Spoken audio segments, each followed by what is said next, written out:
শওকতকে হারিয়ে ভাঙড়ে জয় নওশাদের। ভাঙড় ২ পঞ্চায়েত সমিতির অফিস দখল আইএসএফের। তৃণমূলের দখলে থাকা পঞ্চায়েত দখল আরাবুল ইসলামের।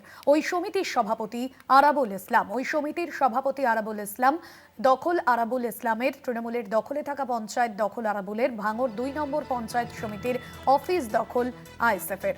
শওকতকে হারিয়ে ভাঙড়ে জয় নওশাদের। ভাঙড় ২ পঞ্চায়েত সমিতির অফিস দখল আইএসএফের। তৃণমূলের দখলে থাকা পঞ্চায়েত দখল আরাবুল ইসলামের। ওই সমিতির সভাপতি আরাবুল ইসলাম। ভাঙড়ে জয় নওশাদের। ভাঙড় ২ পঞ্চায়েত সমিতির অফিস দখল আইএসএফের। তৃণমূলের দখলে থাকা পঞ্চায়েত দখল আরাবুল ইসলামের। ওই সমিতির সভাপতি আরাবুল ইসলাম। জাহাঙ্গীর রয়েছেন ফোন লাইনে। জাহাঙ্গীর, ভাঙড় ২ পঞ্চায়েত সমিতির অফিস দখল করলো আইএসএফ, কি অভিযোগ উঠছে, কি জানা যাচ্ছে, আইএসএফেরই বা কি বক্তব্য? দেখো, পঞ্চায়েত নির্বাচনের সময় তৃণমূল কংগ্রেসের পরিচালিত ভাঙড় ২ সমিতি সেখানে দখল করে পঞ্চায়েত গঠন করে তৃণমূল কংগ্রেস।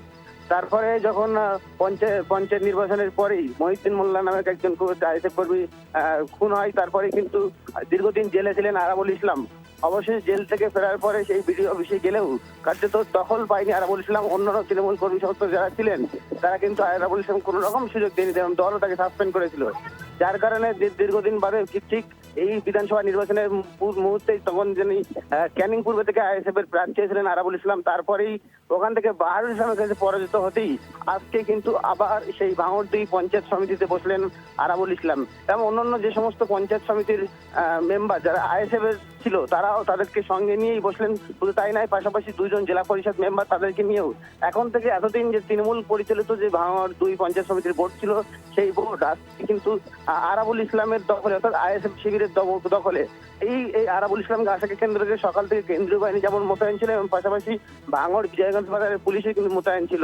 তবে আইএসএফ কর্মী সংস্থার অত্যন্ত খুশি, আগামী দিনে এই বোর্ড আইএসএফ পরিচালিতই হবে বলে জানালেন আরাবুল ইসলাম। একদমই ধন্যবাদ জানাবো জাহাঙ্গীর।